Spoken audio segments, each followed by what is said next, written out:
Hi, it's Candia RAQUEL, founder of Centro de Poder. Welcome to the Sensual Sessions, the place to be to sense your fire so you can share your flame. And today we have a very special guest. This is Steve James. Welcome, Steve. So happy to have you here. Oh, thank you, Candia. Thank you for inviting me. Would you tell us a little bit about yourself, what you do, and why you do it? Yeah, sure. Well, what I say depends on who I'm talking to, generally speaking.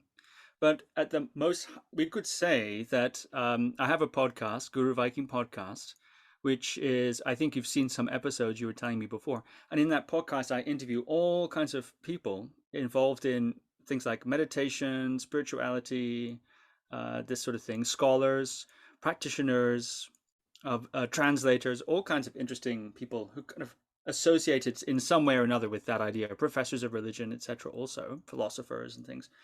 So this is the Guru Viking podcast, and I also work one-on-one with clients and teach workshops, etc. A lot of that workshop work is done with Michaela Boehm, who's a renowned relationship counselor, and we teach together. Yeah, we do teach about relationships, do workshops around that. We talk about embodiment. We talk about, yeah, sure, I teach meditation as well, trauma, things of that nature. So these are the subjects, the intersection of embodiment, relationship, etc., etc., meditation. So I do a lot of things actually, which is why I usually tailor it to whoever I'm talking to. But that's a very quick overview. I appreciate that custom-made description of what you're doing. So I've heard some of your episodes that uh, include shamanism and even witchcraft. Very interesting. So I wanted to ask you if you're a magician, do you have superpowers? No, I'm No, what they call in Harry Potter a muggle. you're In Harry Potter, you've got the magical people, the wizards, and you have muggles. Muggles are non-magical people. Yeah, no, I'm not. Actually, I interview, it's true. Sometimes people also about the occult, things of that nature, because there's actually quite an overlap. Sometimes people think, well, there's meditation and enlightenment, and then over here is magical powers. Actually, in the most of the traditions, religious traditions that you could think of, including Christianity, Buddhism, Hinduism, there's a lot of miracles and magical powers that are referred to.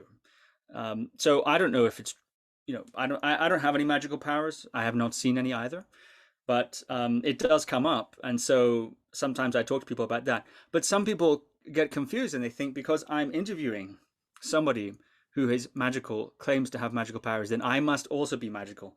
Or because I'm interviewing somebody who claims to be enlightened, and I have interviewed people who claim to be enlightened, then that means I must be enlightened because you see us both on the screen and people think, uh-huh. you must also be. Yeah, but it's actually not true. I'm not enlightened and I don't have magical powers. Yeah, You're not enlightened factually no. or so far. Maybe you're on the Uh, way to getting enlightened. No? yeah, maybe. Maybe that would be accidental, though. I'm not trying to get enlightened. I'm not enlightened, and I'm not trying to get enlightened. But of course, I'm not even sure what enlightenment is. Um, it's described in so many different ways, even sometimes within the same tradition. So enlightenment often, I think, is associated with Buddhism in particular. Yes. And but even in Buddhism, they have a lot of arguments and disagreements about what is enlightenment, etc., etc. So people have their own view of what enlightenment is, and many of the people I've interviewed who claim to be enlightened described their enlightenment differently. But anyway, so I'm not sure. Maybe it certainly exists as an ideal. The ideal of enlightenment is, of course, does exist because it's a concept we can talk about. But is it possible for a person to attain enlightenment? And if so, which enlightenment? I don't know. But anyway, I'm not attempting to become enlightened myself. No. Yeah, we should have a menu of the enlightenment options to choose which one. And perhaps it's more like worthwhile to get enlightenment without even trying. Like Jimi Hendrix, that he couldn't read music, but how he played, like, wow, amazing. And about magical powers and mysticism and the factuality of what we know for sure scientifically also overlaps. As we know, chemistry came from alchemy, and still, like, you go into the NASA website and the constellations are Gemini, like you, that was your birthday a few days ago, and we have all the constellations that have like um a mystical background, because that was like a primal way to relate and interpret the universe for us humans. And even now, like, I think it's nice not to lose like the magical thinking at all, as long as you know, like, okay, well, enlightenment, what kind of enlightenment? And maybe ask yourself, what is it about? So what what made you interested on researching these topics of mysticism and also relationships and polarity? Mm. Well, um, both of them, I think, perhaps similar. They are, of course, very fascinating parts of life that one can't really avoid. And so, encountering them, I became fascinated by them in both cases. That's the short version. Of course, how did I encounter them? Well, when I was young in the Shetland Islands, a small island off the northern coast of Scotland, I had two influences very early, which I don't know if they inspired an interest or if I already had the interest, but they gave a shape to it. I'm not sure which is which, chicken or egg. But I was an altar boy, but without doctrine. So I was participating in the ritual of the Catholic Mass, carrying candles and ringing bells and so on. But my mother would not let us, my brother and I, go to the doctrinal lessons. Mhm. She believed that the religion was best practiced as a sort of private faith, using the ritual as a time for contemplation, the Mass, which is like the ritual or puja of Catholicism. So she did not want us to be indoctrinated into the tenets of the faith. So we didn't go to that class. So it was very open, ritualistic kind of thing, and I found that very profound. And at 5 years old, I began doing that. So I found that very profound. And also at that same age, I'd started training in martial arts, doing karate. Yeah. And so that I also loved that. I fell in love with that. And we would meditate a bit in that class and hold the punches to train our character and our inner strength, mental strength. Yep, just like that. And so from there, I read lots of things about martial arts, and then from there, I read lots of things about Japanese religion, uh, Zen, and then Buddhism, and then Hinduism, and then Taoism, and then all the other things like this rippling out.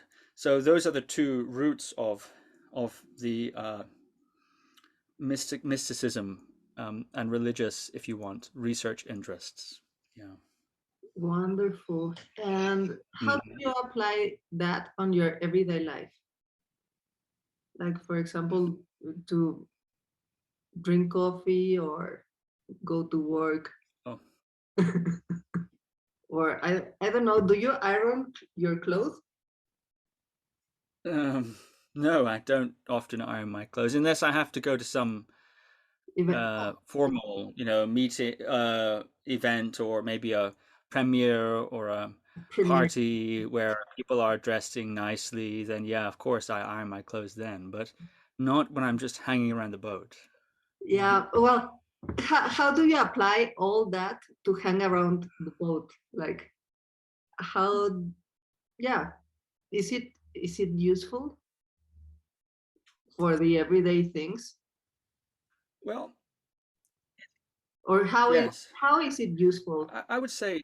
like, for going to the Hmm. supermarket and talking with your aunt that likes to gossip about the family on the family meeting, like, like for the everyday life that makes most of the existence that is tedious, like because wow, Taoism and the discipline and character building of martial arts and everything, but when you go to the family reunions, like how how does the sublime and subtle practices apply to the ever changing environment on the everyday life when you don't have the contention of being um, at the classroom or at the church or at the tatami, like yeah, how I don't know, maybe it's not possible, or is it for you? Yes, that's a very interesting question, I think. And we could perhaps answer it on a couple of different levels. Um, on the one hand, maybe yes, on the simple level first, these sorts of practices to me, and of course, we're talking about myself, right? Or do you want me to talk more generally? Talk about whatever you want, however you want. Okay, fine. Well, for myself, these practices are uh, fundamentally investigations of experience. Yeah. So if one is meditating, then yeah, then there's the mind, there's thinking, there's the body, there's sound. So these are experiences. So and so investigating that has many interesting results or possible results. One of them is you can begin to understand a little bit more how you work inside. Going always from activity to activity, sometimes it's easy to miss the things that drive us, the patterns of thought and emotion. So sometimes I find that taking the time to stop and meditate, which is one of my favorite practical activities related to this interest, is meditation. Then I find that I begin to understand a little bit more about myself, and therefore, um, when I'm in relationship with the world, I'm a little bit more clear about myself and who I am and why I act or react certain ways. But also, that's one level, kind of practical. And I could give you many examples of those understandings that are more specific. But, well, one perhaps would be sometimes there is something going on which is unpleasant in my environment or in my body. Like I have a pain in the body or an auntie, right? Like you said, right? That is annoying me because of the gossiping, like you said. Okay, that's a good example. So there's the thing that's happening, and then there's the reaction inside. And one of the things you notice in meditation, or I think, is that our experience is made up of, let's just say, pain in the body, the pain of the pain, the sensation, and the reaction. Yeah. And those two things, we experience them as the same thing. So when you notice that there's a certain degree to which, yeah, there is pain. So we're not saying that there's no pain. The auntie is still there, but so that's one thing. But there's a sense in which we contribute from Mhm. our own side, reactivity, thoughts, judgments, etc., various kinds that mix with the thing, the pain or the auntie, in our experience and create the suffering. So one of the things you can learn in meditation is to untangle the Mhm. reactivity, or at least understand that there's a difference between the thing and the reaction. That's what I could give you many other examples, but that's one. So then when you react, you do not think it's auntie. You recognize, yeah, auntie is gossiping, but also I'm reacting. So Mhm. there's two things going on here. You can't do much about auntie gossiping. I mean, maybe you can tell her to stop, but she just starts again 5 minutes later. Yeah. So, so you can't, sometimes you can change the situation for the better and sometimes you can't. But you can always do something about the reactivity. So that's one thing. But on maybe another level, one of the things that I've noticed in meditation is a kind of falling in love more and more with mundane fact of experience, a Mhm. kind of falling in love with experience or life or being.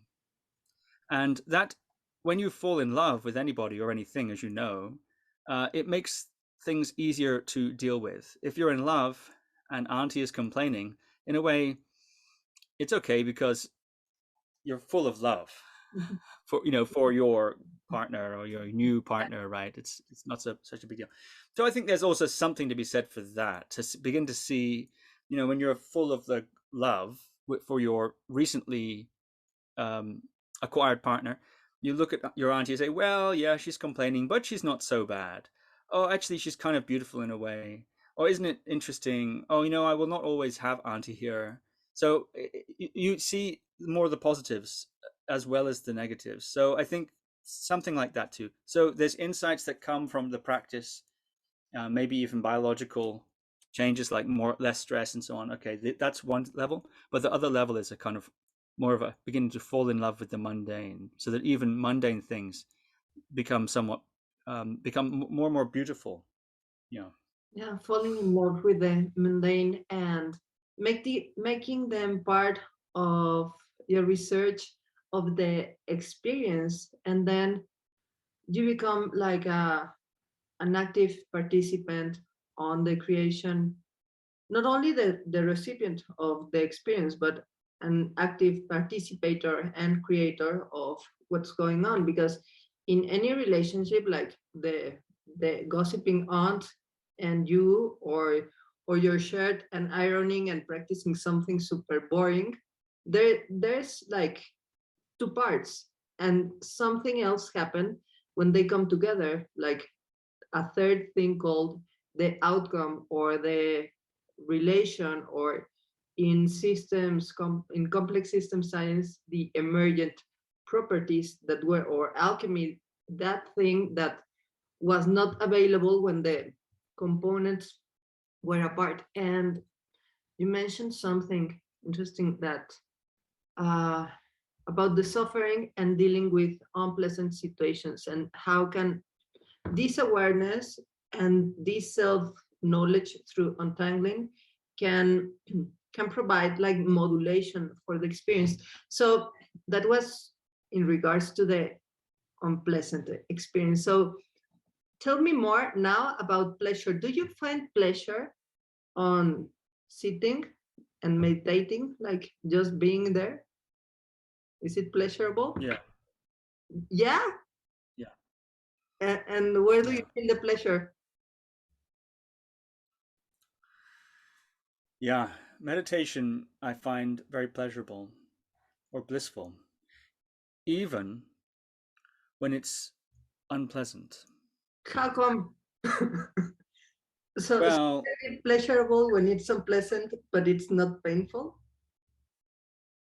yeah, exactly. So it's a little bit like I think there are relatable examples that are outside of meditation. But yes, so I'll perhaps give one of those. But yes, I find it's very enjoyable. But there are certain meditations where one deliberately steers towards states of bliss or transcendence. And I don't know, usually, I mean, I sometimes do that, but I have practiced those techniques, but I don't do them much in my daily practice. Mostly it's more or less unvarnished contact with experience. And there's something intrinsically blissful about that, I find. And it's not to do with whether the sensation is good or bad, because that's another level of hedonic valence. But there seems to be something intrinsically blissful about just being. It seems to me. But that's my own personal feeling. You asked me if I have pleasure in meditation, Mhm. but yeah. So sometimes it's tough. Sometimes you meditate and I'm upset, or I feel anxious or sad, or have negative emotions, as we might call them, or stress. Stress in the body and so on. Or maybe there's pain in the body. Maybe my back hurts, or I have a headache, or something like that. Okay, so that is still there, but uh,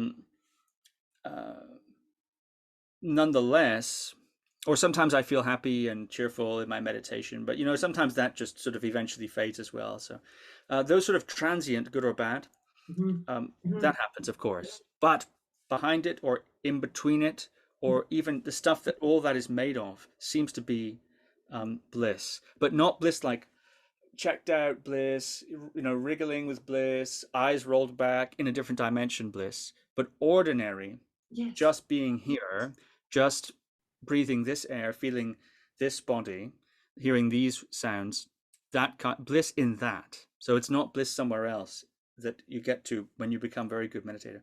It's the bliss that is revealed in everything. But that seems to be the case. So when you meditate, right, it's a luxury to meditate, I think, because I think I can sit here on my boat and I can just meditate quietly. Nobody is attacking me. I'm not in danger here, immediate danger, for example, like being in a war or in a terrible living situation. So my life is quite peaceful. So I just meditate, and it's like a luxury holiday in a way, but a holiday into life.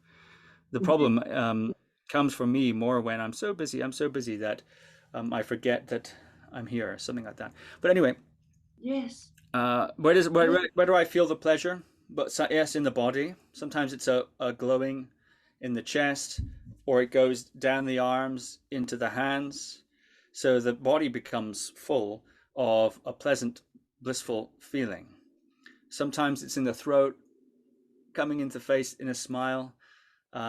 Yeah, sometimes it's in the mind or the head, a kind of opening of pleasantness. But I think these are sensations that everybody experiences sometimes. Yes. Maybe when having a nice walk in nature, or waking up in the morning and you don't have to get up right away, and there's a moment of that, or maybe just going to sleep, a moment of right between awake and asleep. Maybe there's a moment there of blissfulness, or maybe having sex with somebody you like a lot or love in a nice way. Sometimes I think there also can be a moment where you become absorbed in it to such an extent that it sort of intrinsically feels good. There's something intrinsically good about it. So I think or maybe having a cup of coffee in the morning, that first cup of coffee. Oh my goodness. You pick up the coffee and then you start to drink, and it's before the coffee has even hit your mouth, you're already enjoying the coffee.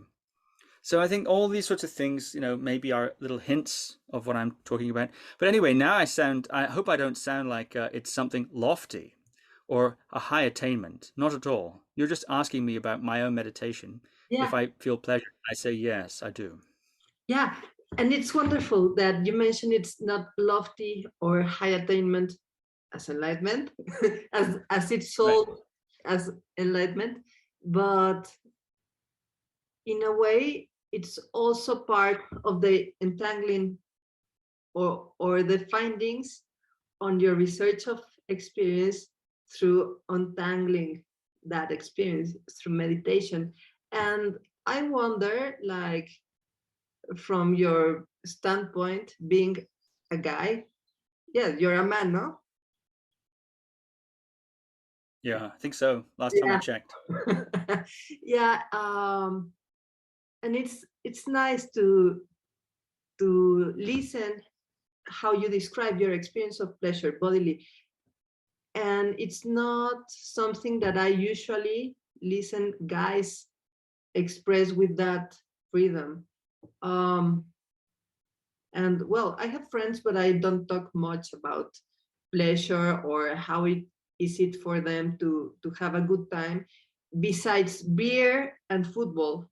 And that made me think that societally there is not much space for men or manhood or manly people to to get in touch to the sensations of bliss, physical bliss, neither for expressing them, as if there was a necessary justification or an appropriate context, and also like something graspable that is like, no, I am feeling good because my team won. And even on the social discourse, I don't hear often what you have just said. So what do you think is that? Did you struggle experiencing talking about pleasure, or have you noticed like this maybe difficulty for men to tap into their own pleasure or express it? Mm. I don't. Uh, I think I can do it easily because I'm talking about my own meditation practice. So it's something that I'm very familiar with, and I know what you're asking when you ask me, how do I experience pleasure? You're not asking me why, you're asking me how. Meaning, I interpreted it to you're asking me to I, describe I the ask you bodily where. experience of pleasure. Yeah, I ask you where. Where, Uh, and you said, right? Well, that's even more precise. Yeah, that's even yeah, more precise. So then I'm directed to locations because of the word where. Um, and I think probably some that's an unusual question to ask most people, and so maybe it takes people a little while to um, think, what do you mean where? Well, like, where do you feel it in your body? And when I feel anxious, some people feel anxious in the chest, or they feel angry as a heat in the face and a kind of prickling up the back of blood flow. Okay, so and then the person may say, oh yeah, right, yeah, when I feel anxiety, it's like a lump in my chest, or yeah, that's right, when I feel happy, it's kind of like it fills my chest and my body, so. And then when you meditate a lot, of course, you see all those emotions and experiences occurring without much else going on, so you have more chance to understand them and get to know them. So it's easier, therefore, to recount them. That precision of sensory clarity, I think, is, some people just have it, but it's also something that naturally develops in meditation, I think, for most people. But actually, in terms of accessing pleasure, one of the reasons that people have difficulty, I think, there are many different reasons, and this is true, I think, equally for men and women, is that because a lot of women have trouble also accessing pleasure, difficulty with libido, or just joie de vivre in general. That is the case. And also, yes, you're right, men too. So there's a few reasons, I think. For example, habitually, if in life, if you're always in the head, working on the computer, going around from thing to thing in a kind of go mode, right? Michaela sometimes calls that go mode. Go, go, go, get it done, get it done. It's an important mode. But if one is in that mode all the time, you get used to being in that mode. And then at the end of the day, you it's hard to relax. A lot of people don't know how to switch from go mode to what we could say flow mode, like more relaxed, more in feeling your body, more open to pleasure or relationship or whatever the case may be. So people have difficulty with that gear shift because go mode, we do it so much that we become habituated to it. That's one reason. So at the lightest level, we're just habituated to go, go, go, go, go. And so therefore, we have to make a deliberate effort often to let go of that and relax. So that's one thing. Another thing, though, is that when you relax, you're going to feel what's there to be felt. So if you connect with your body, you're going to feel what's there to be felt. Okay, sometimes it feels good, but sometimes it doesn't. A lot of times you feel the stress in your body from the day. You feel the fatigue in your body from the day. So we could call that temporal, like recent fresh stress or negative emotion from the day. So if you relax, you're going to feel that. So sometimes it's hard to navigate that, or people do not want to feel that. So we turn attention away to other activities in order to relax without having to feel. So that's one thing. How can we navigate that layer of fresh stress into a relaxed state? Sometimes that, people know how to do it, but sometimes they don't always do it. Like some people go for a walk, some people work out, some people meditate, some people wrestle with their kids or whatever. So people have different strategies, but there are ways to do that. But then maybe another level below that is trauma, historical traumas. Sometimes people who are traumatized through maybe a difficult childhood or war trauma or different kind of things like that, or difficult circumstances of life that have traumatized them.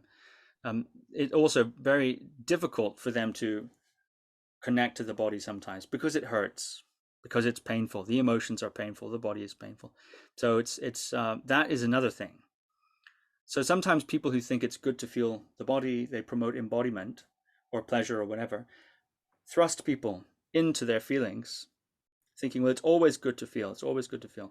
Well, that's not always the case. So for those people who have traumas, sometimes a third party assistance is required, like a trauma therapist, or working with somebody who knows about trauma and can help slowly at the pace of the person's own body begin to thaw those feelings and work with them to a degree. So there is hope if you are traumatized, there is hope for that.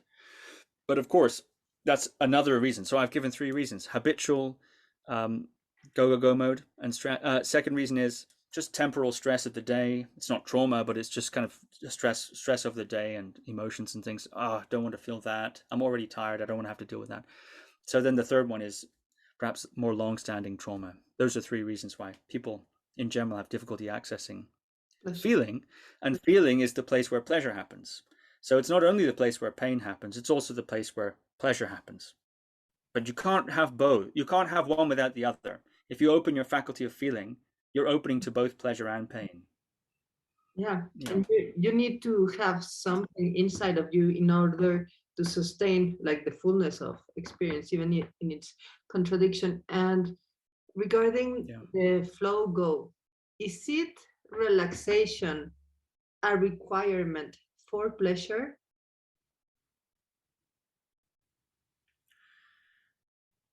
It depends what we mean by relaxation. There's a balance between relaxation and uh, we could say tension, or we could say activation, something like that. There's a balance. And sometimes people fetishize relaxation. Always relaxation is good. Always more relaxation is better. But of course, that's not the case. We need relaxation and we need activation.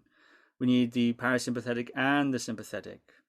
We need stress, actually, as well as we need rest. Both of them are essential in a homeostasis. The Yeah. problem is that a lot of us are more in our lives, it's required of us, of course, to be more in the go mode. And so there's a lot of stresses and so on. So for most people, but not everybody, uh, learning to relax or deliberately relaxing is the thing that needs to happen. But that's not because relaxing is better than relaxed is better than stressed or active. It's just because mostly we're stressed and active. So but there's a kind of balance I think is needed, and that's certainly true for the erotic response or pleasure in general. There has to be excitation, as well as relaxation. Relaxation opens the possibility for feeling, but without excitation, without the aggravation of energies, if you want, or aggravation of sensation and dynamics of so on, then there's no current through the system. So it seems that for pleasure there needs to be a kind of both. Yeah, but most people the difficulty is too tense. Being I can't feel pleasure, well, usually it's too tense, too stressed, and then you have to relax. And then when you've begun to a little bit relax, then you need to reintroduce stimulation of various kinds of a pleasurable. I don't mean necessarily physical stimulation, but then you need to get the system moving and flowing again. So sometimes tense and stress becomes frozen. So you first of all you got to relax a little bit, but then at the same time you also have to stimulate the system. So it seems that you need both. Yeah. to restore the homeostasis. Maybe if you're already stuck into stress and being tense because of your way of dealing with yourself and your world, then you will need to relax in order to put things in place so you can like aggravate back into eroticness and pleasure.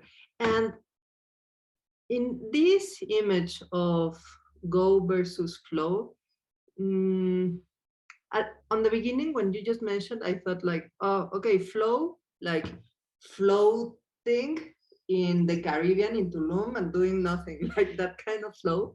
And the go, like, I don't know, like Usain Bolt sprinting on the Olympic Games. But now I get a different sense, like thinking, for example, on a jaguar hunting and using their ability at their fullest for survival. In the same way, they use their full abilities for mating, and how you can see on the pleasure on the wilderness and the animals, you can see that pleasure and aliveness that is not necessarily passive always. So it made me think of a going flow, like those modalities, like not just um, letting yourself go, but at the same time going, in the way that you need both in order to create a synergy to the ever-changing environment if you want to come forth into the edge of the now. So in my opinion, so now I want to ask you about the pleasure in martial arts. Like, you're a martial artist and you have been in combat, so how is that experience of pleasure? Not only like the steady pleasure of what you feel in meditation, or maybe if you like piña coladas or margaritas in the beach, that's also pleasure. But how is it for you? How? And also tell us where, because you already said that standard of specificity in pleasure, when Hmm. when in the challenge, when dealing with the unexpected, because you never know how your enemy will react, and you don't know how you will react or respond to that reaction. And in that way, it's the same thing that happens at a board meeting, or crossing the street, or talking with your auntie. Yeah. Well, I should clarify that I've never been in combat. Never. Combat to me, well, no, combat to me means um, like being a soldier in a war or a firefight or this sort of thing. I have many friends who've done that and been in combat like that, and I have not done that. So that's one thing to say. But I have engaged in competition. Mm, Um, well, yeah, it's so of martial arts and things. yeah, Yeah, so right. So I wouldn't. I mean, I suppose that's combat in a way, but it's not. I would differentiate that kind of sport combat from in real combat, life which is combat. yeah, like that's another kettle of fish, Yeah, and that's yeah, something else. like you were So, but then again, of military. course, right, yeah, and then of course there's combat of conflict in everyday life. But I tend to think of combat as a military It thing. is. But that's just my association. I think you've used it correctly, the word, I, but I wouldn't like to equate what I've done with people in the soldiers and so on. But yeah, I have done those things, and in a competition situation, what is the pleasure of in that? Well, there's pleasure in training. Yeah, there's pleasure in competition. That's right. The pleasure is, let's think, or enjoyment maybe is another way of saying it. Enjoyment. Do you is enjoyment okay to say, in, or do you mean literal bodily pleasure? yeah, it has a different tone, because enjoyment, like, well, you can enjoy a chocolate, but you can also feel like you can have a sensual experience with chocolate, or with like sensitive, like Oh, I see. with pleasure, I mean like this experience in the flesh and in the senses that is pleasurable, I see. Right. Yeah. fleshly thing. Well, I would say, yes. Well, I'm trying to remember now moments like that. I think in in certain sports, I've done, as I said, karate and sports like that, but I've also done Western fencing, and I competed in that to a fairly high level. So in both of those, there is a pleasure in the ritual of preparation, or all the rituals in general. So you put on each of those activities has a uniform, you could say, right? Of course, with fencing, you have the big mask and the jacket and the under thing and the breeches and so. So you put all these things on. There's something pleasurable about that ritual, I think. There's and the same with karate, for example. You put on the gi. There's something pleasurable about it because your mind is shifting into the mode of the activity. There's something nice about that. As you put on the uniform, you your mind is gathered from all the places it is, the past, the future, other locations, and it comes. All the parts of the mind start to come together Mhm. into the activity that you're doing. So I think that's something pleasurable about that. Um, and then, of course, you begin the sport. And there's another pleasure which comes from a high degree of competency in movement. So in karate, for instance, we do preordained sequences. It's part of karate training. They have kion, which are the basics. And Mhm. then you put these together into kata, which are like choreographed sequences of moves, which are sort of a zip file of the particular lineage of martial arts. So yeah, you do that, and you do it again and again, and you do it for many years. So I recall experiences with the with senior people in the small club that I was a part of, which was it took it very seriously. We would do the kata together, and we'd all move in kind of together, and not because we were looking, but because you get into a kind of a group consciousness, and your mind just goes away or becomes very quiet, and there's just the movements, just the activities. So just that by itself is nice. But then when you do it with a small group of people who you've trained with for many years, and all of you are performing that, it's and there's nobody watching. It's just private, a private, intimate experience of training. There's something I think very profound about that. That's I think is pleasurable. And of course, in competition, the thrill of the kill. That's always fun too. The standing there with the sword in Western fencing, for example, the rhythm of the body, your actions are well rehearsed, ingrained. The strategy is non conceptual. So you're not thinking, you're feeling your strategy. Yes. So it never comes to the point of thought because that's too slow. So it's a thoughtless maneuvering and then dynamic action, spontaneity with the thrill of the kill because you stab the person. Of course, it's not going to kill them. No, it's I don't battle. think it's as fun if you're killing people, but it's a game, right? That's why it's not real combat. But there's a little button on the end which compresses when you hit them, and it a little light goes off and it says you got Eh, them, right? Or if you're slashing, then it's different. But anyway, that thrill of the kill is also, I think, pleasurable and addictive. pleasurable and addictive. It sounds Yeah. like the feeling of winning. Well, winning is another thing. Yeah, it's the feeling of um, it's the feeling of opposition and competition, and yeah, it's the feeling of yeah, opposition and competition. That feeling is very pleasurable. Winning is another thing. Winning is good, losing is bad. But I'm talking about something that's more process based. I think whether you win or lose, it does. Winning or losing doesn't take away the pleasure of doing it. But of course, it's better to win.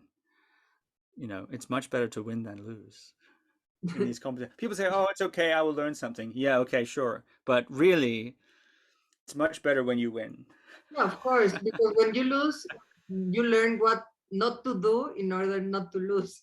So, what you're saying, Well, you learn that the other one is. You learn that the other guy is better than you in that moment. That's what you learn in that moment, fundamentally. in that moment, Yeah, and that's exciting. It's exciting to be in a situation where there's you can ambiguously feel the limits of your capability in opposition to a resisting opponent.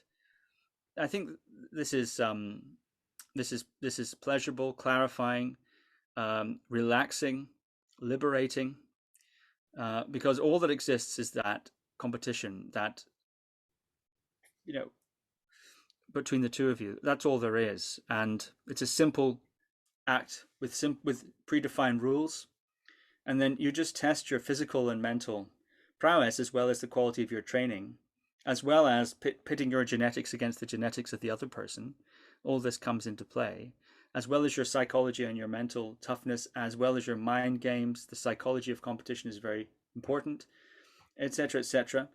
So you're pitting all of this against the other one within a controlled, so to say, safe, simulated, competition situation, and it's extremely wonderful. Yes, the ability to be aware in the now. What you said made me see a great relevance on the ritual, on the preparation towards these uh, situations of antagonism. In the best case and safer case, a competition, which has rules, and you know what you're exactly doing to get exactly uh, that objective, and etc. And yeah, it works for competition and makes me feel that that's key for everyday life, like how you prepare for the day, where even though you have everything scheduled, there will always be something extra, something unexpected, or even your own mood can change and affect the situation. So the ritual, it's a great way to set yourself for the occasion, to be ready for what's coming, and have a set disposition to experience what the competition, board meeting, life, the day itself will bring you from a pleasure stance. Because when we deal with the unexpected, often we tend to freeze, like to get into survival mode, unless you get into panther mode and you can dance with the unexpected and find pleasure in that. So when you work with your students and clients, male students and male clients, what is the biggest challenge uh, they often face when connecting with the way of doing in that has pleasure imprinted on it?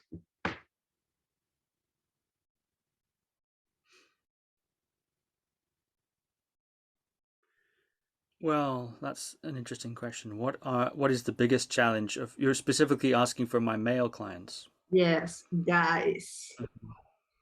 Mm-hmm. Guys, in regards to experiencing their own pleasure, because hardness, suffering, even Uh-huh. martyrdom, those are discourses that are often heard and spoken, but the discourses of, wow, it's delicious how I feel my arm moving.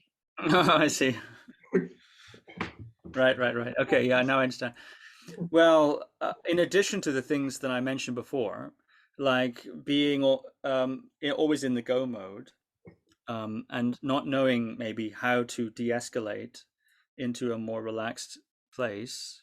So but I will add something specific maybe for men. But and then the other thing I said was just stress. Having a lot of stress, don't want to feel, not don't know how to work with that to get through it. Temporal stress and also traumas. Yeah, I mean, there's a lot of people who are traumatized, including men, and so that can sometimes be difficult. Yeah, but But what kind of stress, like yeah. what situation often men struggle that makes them stressed? Like, can you give us more specific details, or Mhm. what kind of trauma, like from all the menu of problems that men have, Mhm. from being always in go mode or stressed or traumatized, what is like a main issue? Mm. Well, I don't think that there are many main issues in terms of categories that men face that are unfamiliar to women. I'm talking about categories of trauma or stress. Childhood trauma and stress, maybe, childhood trauma and stresses, wars, toxic relationships, whether in home or with others outside of the home, etc., etc. All this sort of thing, traumas, surgical traumas, physical accidents, seeing terrible things, this sort of thing.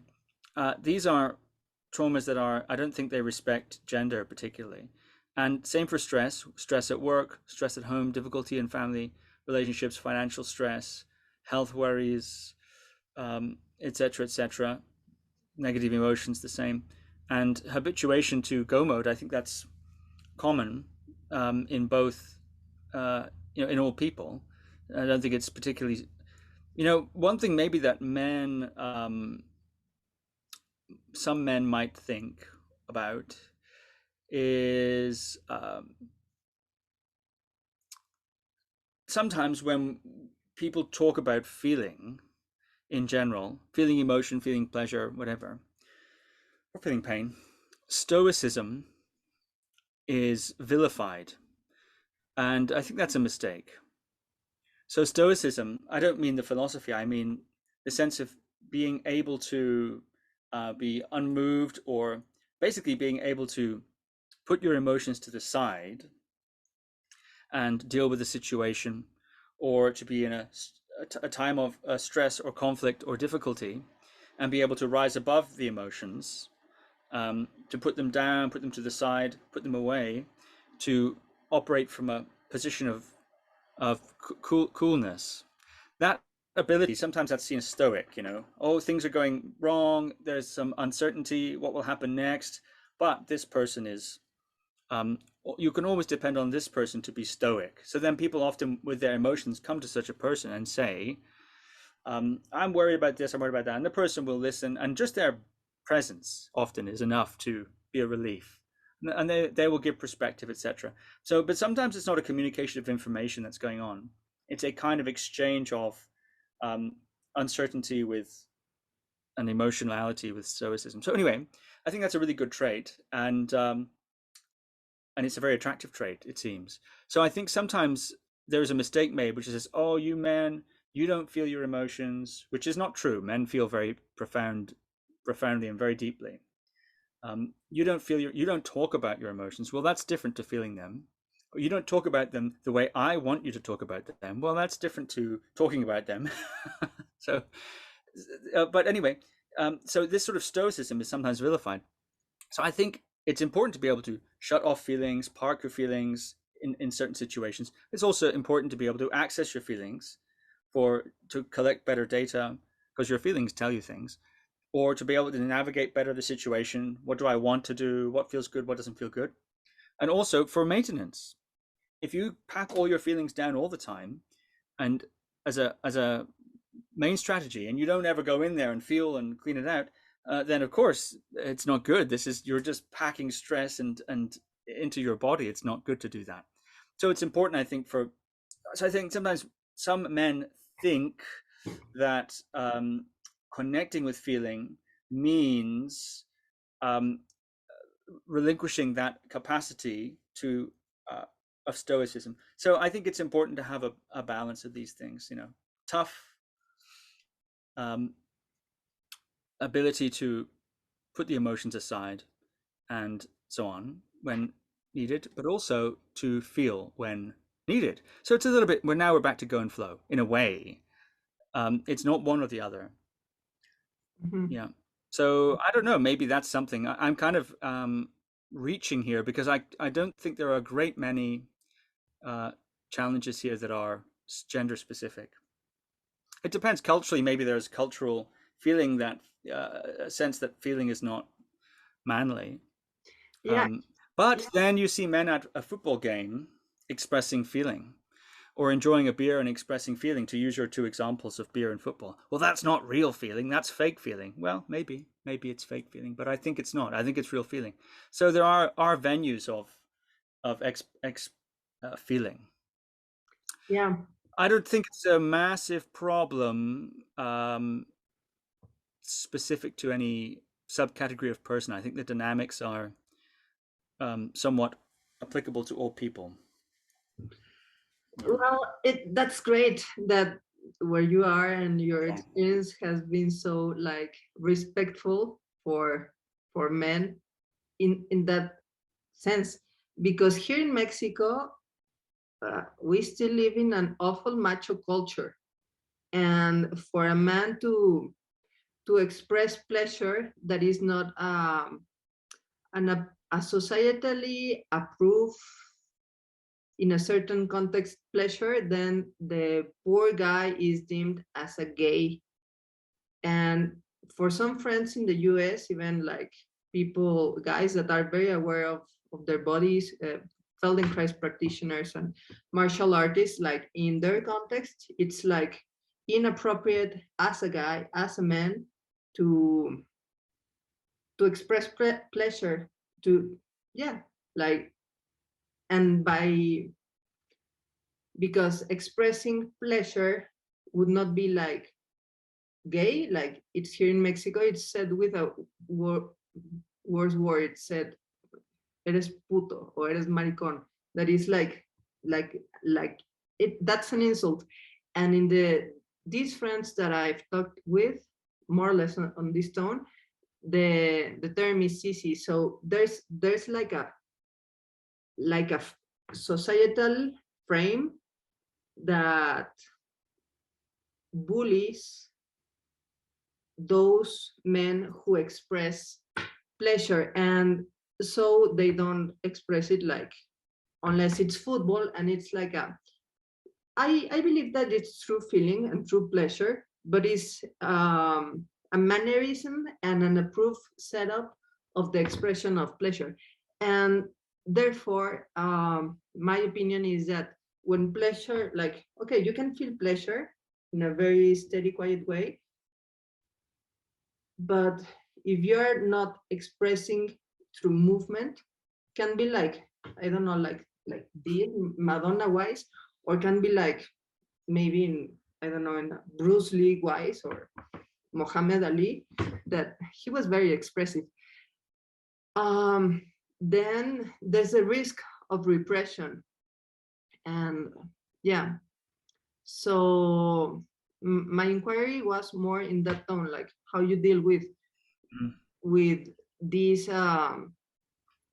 this education on repressing your experiences, specifically of pleasure, because for example, anger is here in Mexico, it's like okay for men to get angry and red and express, but if you get angry as a woman, then you're a crazy witch, like that. uh, yeah. Right. And about Stoicism, I believe that it's also not non-gender related. Like, for example, the Stoicism women should endure during childbirth or during menstrual cramps.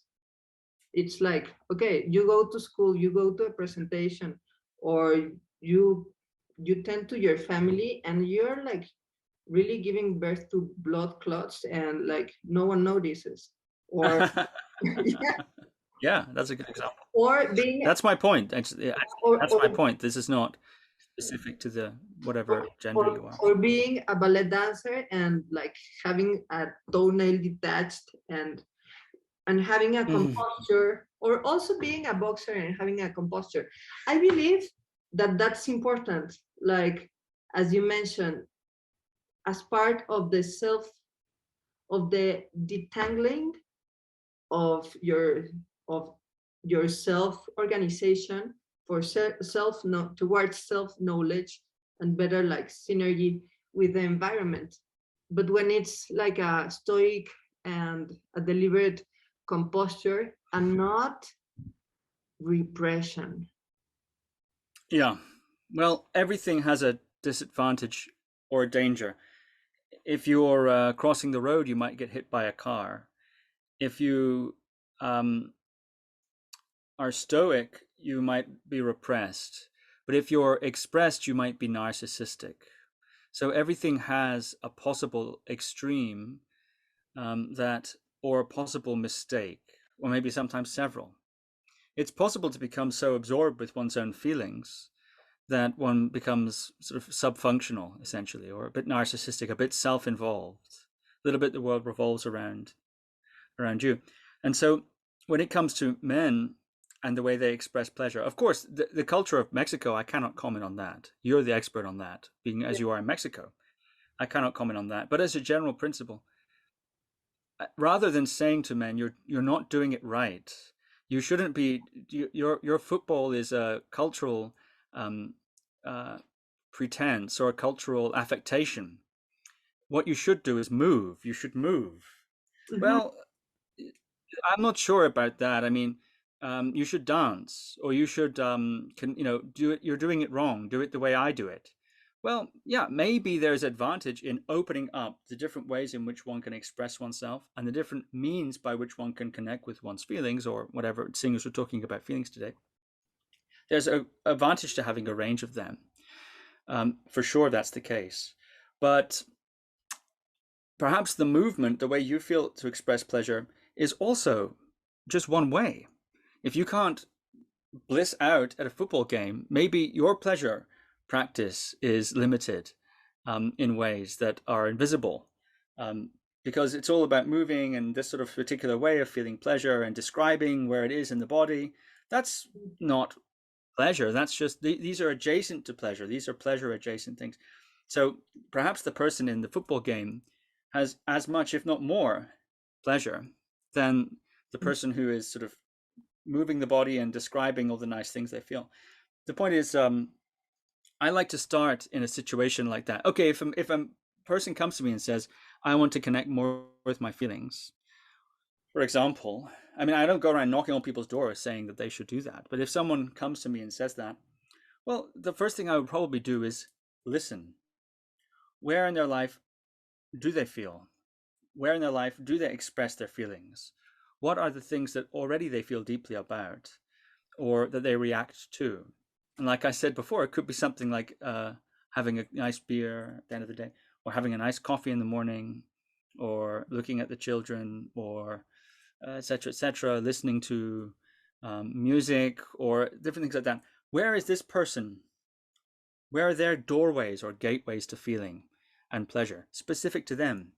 And validating that and elevating that to an honorable or legitimate, perhaps, way of being. So then they begin to understand their own map of pleasure, enjoyment, their own feelings, rather than learning the performance of feeling, moving a certain way. I'm definitely feeling, describing.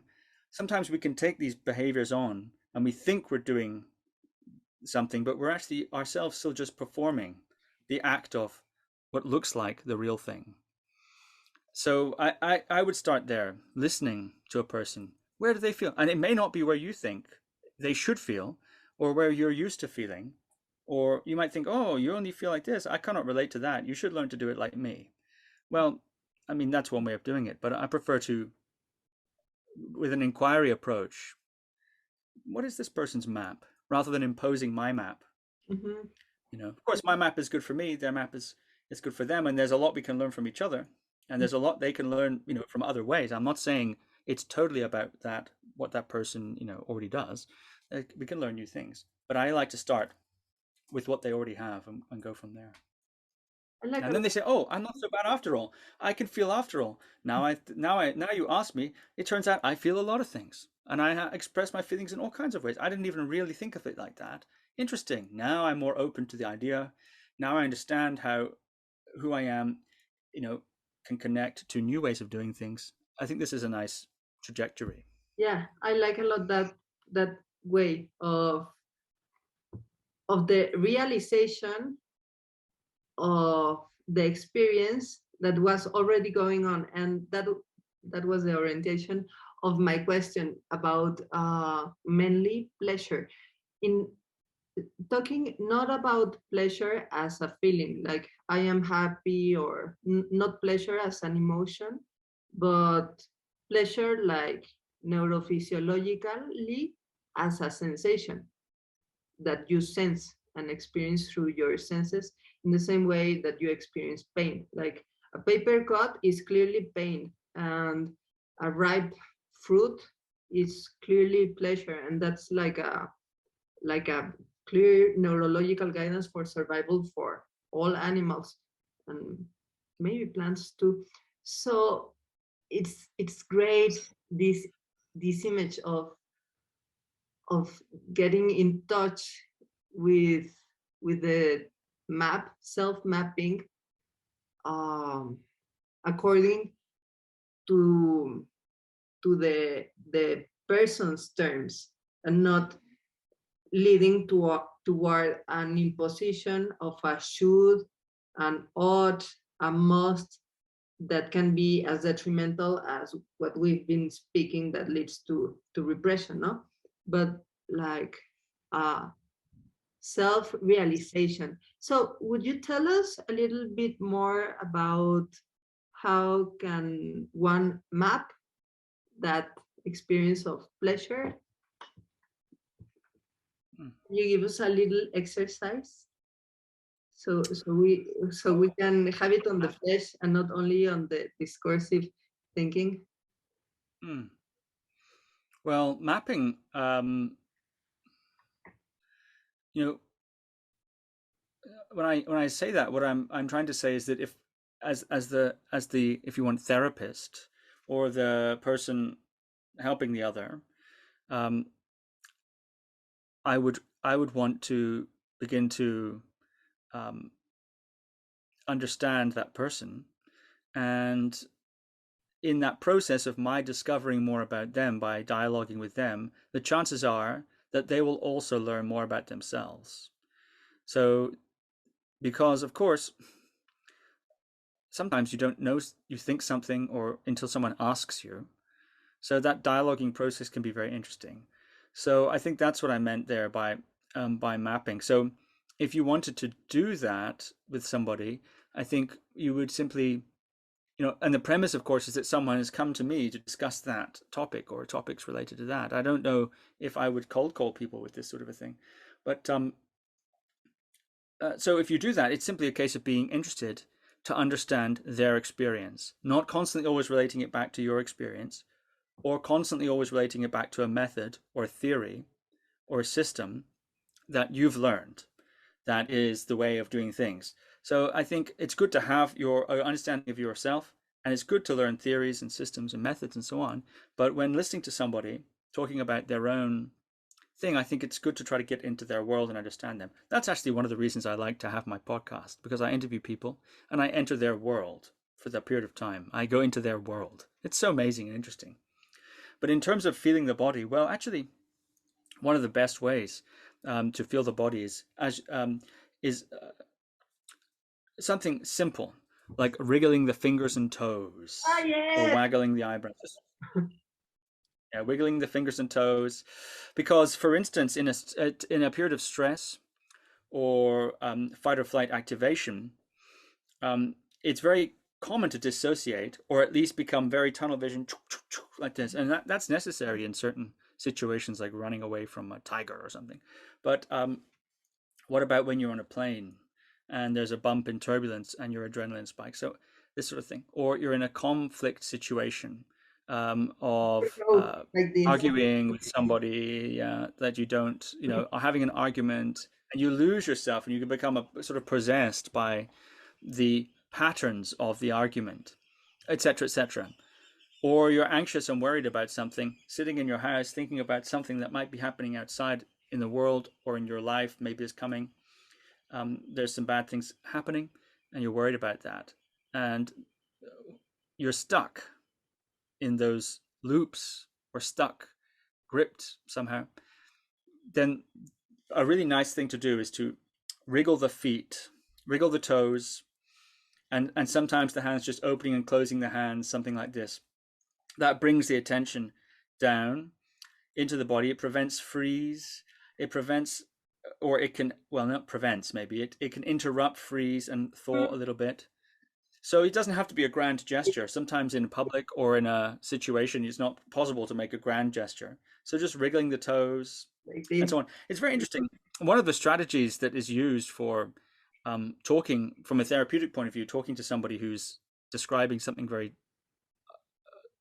horrible or painful, is, oh, it's so draining. It can be draining or very difficult to be involved with somebody's story like that. And especially if you have empathy, one can become overwhelmed by empathy with the person. It can be very hard. So one of the tactics they have is to keep, say, 10%, 5% of your attention on one foot and the rest of it on the person. Why is that strategy? The point of the strategy is not to lose contact with your own body, with your own baseline. So things like movements, little movements, wriggling the toes, which can be done discreetly, or deliberately, not unconsciously wringing the hand, but deliberately, moving the fingers like this is really good. And you showed some good movements too. Yeah, stretching the arms. If you can do that, that's great. Going for a walk, moving. That's why people love yoga and stuff like that, right? Because you move your body, somehow it makes you feel better. So I think any kind of movement, whether it's wriggling like that, Yeah. your fingers and toes, or walking, yoga, weight training, whatever, dancing, Yeah, love it. to change the state. Movement is excellent to change the state and to refresh the inner experience. It's not a guarantee, like I said, but it's one strategy that it can be quite useful. Loved the wiggling of the toes, because you don't make it like a sinister against your aunt, Oh like yeah. or your boss or in the Yeah. supermarket. Yeah, that's a good point. But it's amazing, and it's so simple that is elegant, because it immediately brings you to the flesh. Like, you're already gone in the discursive paranoia, blah blah blah thinking, and Right. detaching from your flesh and the flesh of the situation where you have to take action, even for survival. Like, if you're like, Exactly. even in a competition, you need to be there with your whole self. And when you're in therapy, yeah, you're empathic and you want to help the person, but you won't be able to help the person if you're gone from your yourself, like the fullness of yourself in your body. Having this anchor to the body that is pleasurable, like wiggling the toes and the fingers is pleasurable. So I like this a lot, like using the connection to pleasure in the flesh as an anchor to yourself. Yeah. And if you do it with one foot inside the shoe, no one will notice. Love it. Steve, tell us, if you want, 3 words that describe what you are sensing now. 3 words to describe what I'm sensing now.